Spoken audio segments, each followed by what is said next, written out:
Hello and welcome to a live after reading. I'm Tim Niederreiter, and with me today is Christie Stratos. Welcome to the show, Christie. Thank you so much for having me, Tim.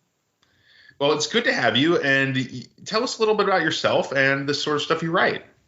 Sure. Yeah, I am. I'm an author. I've always written all my life, but nowadays I'm a published author. My first book was called Anatomy of a Darkened Heart. My second is Brotherhood of Secrets, and both are part of the Dark Victoriana collection. And it's psychological suspense that also has historical fiction in it. It's not historical fiction where there's characters from history. It's more just that the setting is very accurate. So, don't be turned off if you're not someone who's a fan of reading about historical figures. And I have a third book that will be coming out. I don't have a date yet, but it's going to be the Dark Victoriana series collection is going to be a longer series of books. So I am also an editor, and I have my own editing company, which you can find at proofpositivepro.com. And I edit all genres. And I'm also the host of Writer Showcase podcast, which is on between 2 and 4 times a month. Cool. A little less, lately my show feels like it's been a little less than weekly, so I should not talk about that. Anyway, but it's good to have you on, and your fiction sounds really fascinating, actually. The mix of a more modern style suspense, I'm assuming, more that kind of vibe with the historical setting. Is that an accurate way to characterize your work? Yeah, I would definitely say it's not modeled after Victorian era books or anything like that. It's definitely modern, not Victorian era, but it takes place in the Victorian era. So you're right. I do follow more of like a suspense model from today. And it's really, really character based. It's not something where it's like overwhelmed with plot. The whole thing is really just based on characters and their lives and digging into difficult psychologies and where these problems come from among families, among family members, how that sort of affects, them in society, things like that. Basically I asked the question in my first book, Anatomy of a Darkened Heart, what is stronger, people's assumptions about you or your true self? So like in any book I write, there's always some kind of an underlying question that kind of leads the book and the characters. And so in Brotherhood of Secrets, which is the second book, it's more about like cult mentality and how far would you go to have a family. So, as you can see, like I like to dig into different problems, but it's all psychological and highly suspenseful. Oh yeah, no, that sounds really cool. I also really like the kind of shift the theme slightly, kind of thing. Like it's the same genre, fits the same basic idea, but then we're going to tackle a different aspect of psychology. It's a great way to do it. I think to keep it fresh. Thanks. Yeah, no, I appreciate that. And I think I liked doing these two books next to each other, these two particular books together, because the first one is more about blood family, and the second one is about family that ends up coming together, not actually blood family, and the negative aspects in both. And it really is dark fiction. It's, you're not looking for a positive message in this stuff. It's dark on purpose, That's interesting, because I was recently talking to actually my brother, and he suggested that my fiction, which I've been actually do sometimes put up as dark fantasy, some of these books I've done, and he's like, your fantasy really isn't that dark, and I'm like, oh, I wonder what does it take to be dark fiction, I guess is what I'm asking. Yeah. Oh, that's a really good question, because everyone sees it differently. I have reviews that say that my books are the darkest that somebody has read. I have one review that says that my first book wasn't as dark as they thought it would be. So it's kind of like, it really depends on what you consider dark. And so my first book is more about an abusive family and how they came to be that way, and what kind of kids, that creates the life that it creates for them. What could lead, in the second book, it's more like what could lead somebody into looking for more of like a cult type of family, and how that works out for them, which is not good, obviously. And so exploring those darker sides and like how people become what they are, and how difficult it really can be to come out of it, and the fact that sometimes you can't. And that, I think that's one of the things that can be darker. There's really no great ending for someone where they come out on the other side and everyone's happy. There isn't a happy ending, and that happens in real life. So, sometimes what I wanted to do, one of the things I wanted to do was I was writing, I'm writing the Victorian era, and we see a lot of beautiful stuff from that time period, whether it's fashion or whether it's like Downton Abbey or something like that. And we think that it's an amazing, gorgeous time period, but there's a darker side to everything. And I really like to explore that. Oh, absolutely. And is it ever difficult for you to delve into that kind of dark subject matter? Or is that kind of your bread and butter, It is. It kind of is my bread and butter. I think it's fascinating. What I do a lot of the time is I will read books. I like to read biographies, autobiographies and things like that. And you'd be shocked, like, when you read biographies and autobiographies of old movie stars, which actually mixes two things that I like. I really like old movies. And then, I like reading biographies and autobiographies. And I use a lot of the psychology that I find that's true, and you kind of compare people's stories to find out what's actually true about their life. Between one story and the other story is the actual truth. So you can kind of, I've gotten to learn, what is most likely true in these biographies and autobiographies and what's most likely not quite true.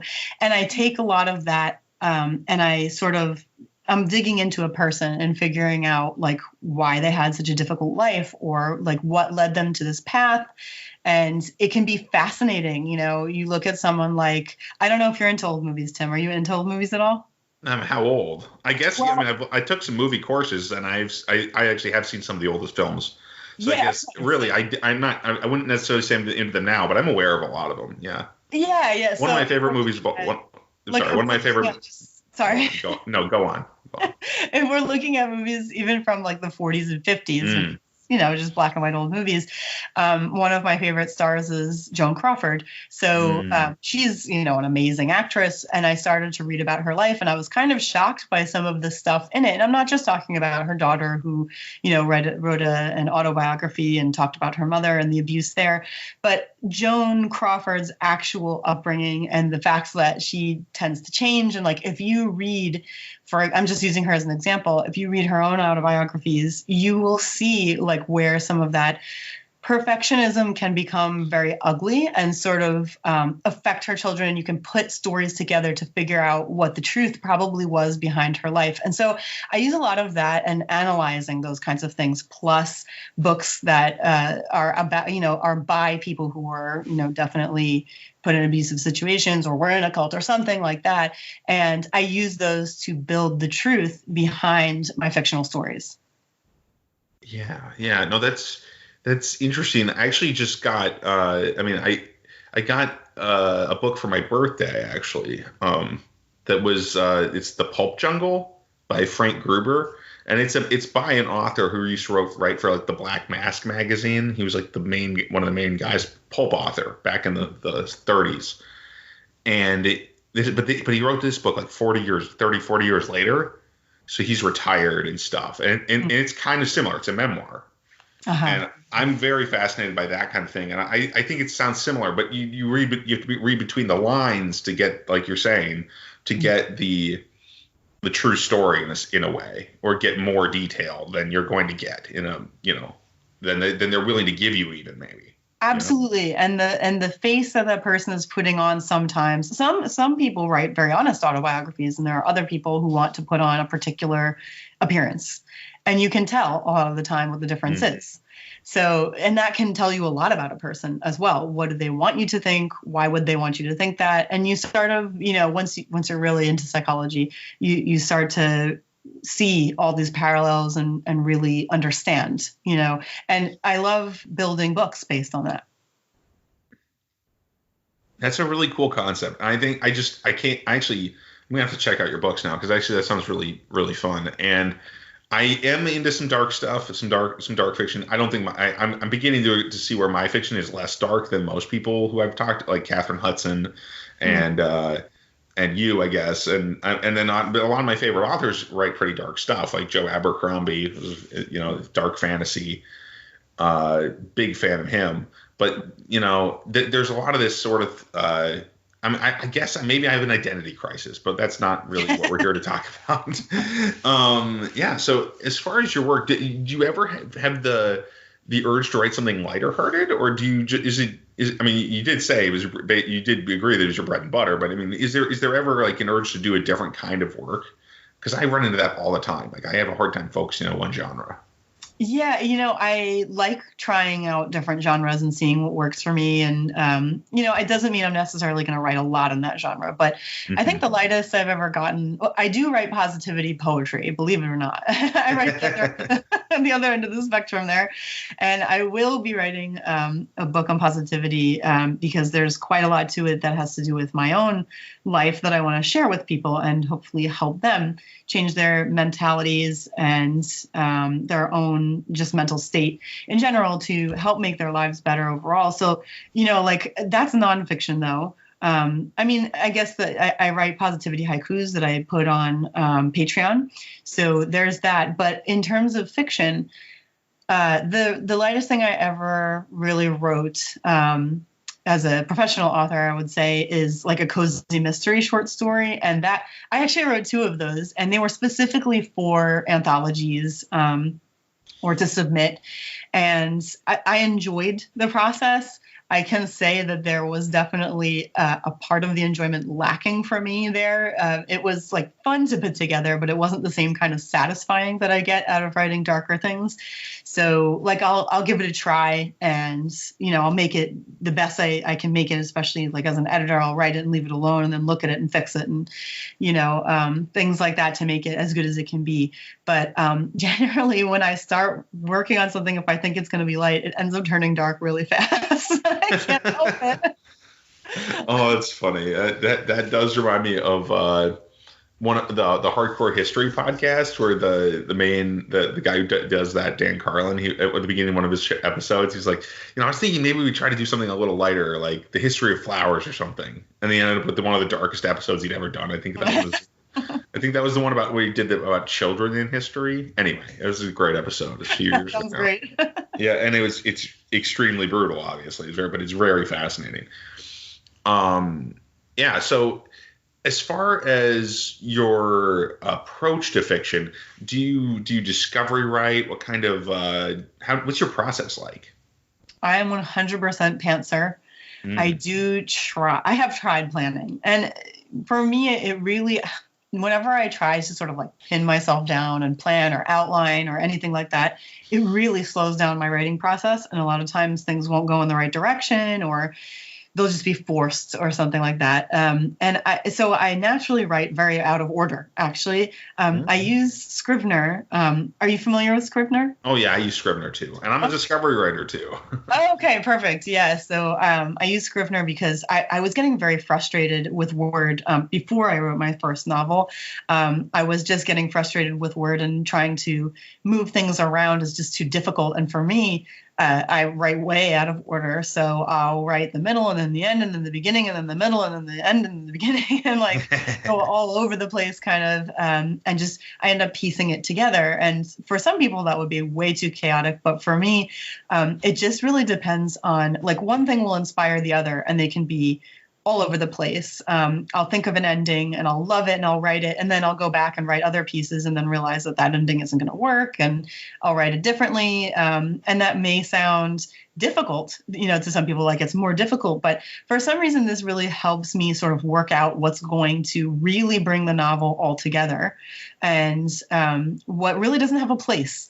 So it's just, like you said, it really is discovery writing, because I have these ideas, like general ideas. Sometimes I'll start it could be a short story, it could be a novel based on like a single image or an aesthetic or something like that. And I don't really know what the story is actually going to be. I just have a character in mind and I want to tell their story. And I just get going with that. And it's actually kind of funny because Anatomy of a Darkened Heart started out with, in my head, I thought it was going to be a little bit paranormal. And how it came out was actually that it's not paranormal. And it's really that some things happen that are just in the character's head. She's got a lot of issues. But the way it starts is not usually the way it finishes. So I have to be very, very open about my writing process and willing to just let things come out the way they come out. And even if I hate them at the moment, I have to leave them alone and just do it, which can be very hard. I'm sure you can imagine as an editor, which I do full time, it's really difficult to just leave something that I don't think is actually good enough, even just down to singular words. And so it's been quite the process, and it is an ongoing process of sort of keeping that editor side in check and just letting myself write what needs to be written and then coming back to it later. And most of the time, what I start out the next day, if I'm writing, I will go over the part before and I will start making changes, and I can't help myself, but that's okay because I want to read over it anyway.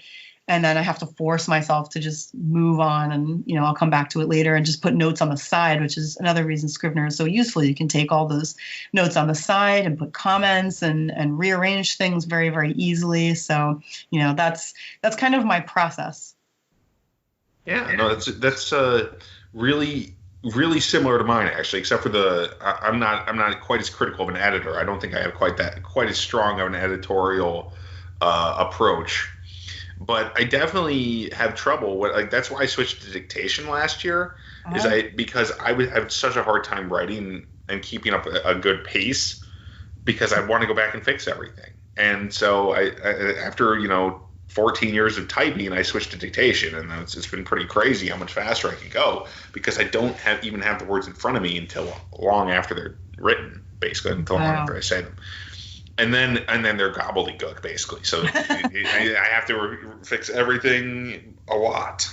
I was going to ask you, do you find that you have to fix things? Because I know that mine would come out like a mess if I did that. Yeah, but it's a nice mess. It's actually a good enough mess that I can, if I could tell what I was saying, I can at least make it good, and I can get through the story 4 or 5 times faster now than I used to, which is pretty incredible. So yeah, definitely. I know some authors that do that, and they really swear by it. They once they start with dictation, that's it. That's just the way they write. Yeah, I've been doing dictation for 8 months, 6-8 months, something like that, and it is so much fast. I mean, because I could only type maybe 30 words a minute, so about 1,500, 1,800 words an hour on average. Mm-hmm. And actually, those are on the high end. It used to be 1,200 words an hour. Uh-huh. Yeah. And now I can do 7,000 words an hour almost. That's amazing. That's awesome. It's pretty insane, and it feels good to have but then the problem I'm running into now is that I have actually, not to make this about me, but the problem I've had lately is that actually still I'm having the kind of fear of I'm going to produce a bunch of stuff, and I don't know what I'm going to do with it, and all this sort of Yeah, it's my general anxiety about having too much. It's too much power as a writer. Well, you never know, because I don't know if you have a Patreon or anything, but people really like deleted scenes, and if you end up with some stuff that you can't use at all, they might appreciate it, even on a website anywhere. Maybe some of it would be useful anyway. I actually do have a Patreon, and it has been languishing a little bit, so that's a good idea. Yeah. I'm going to store that away in the secret files, but it's out in the open now. So if you feel like supporting my Patreon, I'll probably be putting that up for all the backers as soon as I have some, because I do have a good amount of cutting room floor material from the last book. So the first one I did. That's always fascinating for people who have read your book or are interested in your books too. I think it's fascinating. Absolutely. So as far as reading goes, what have you been reading lately, Christy? So I usually read a mix of stuff. Sometimes I read positive nonfiction, and sometimes I read dark stuff like I write. Sometimes I read fantasy. I read kind of everything.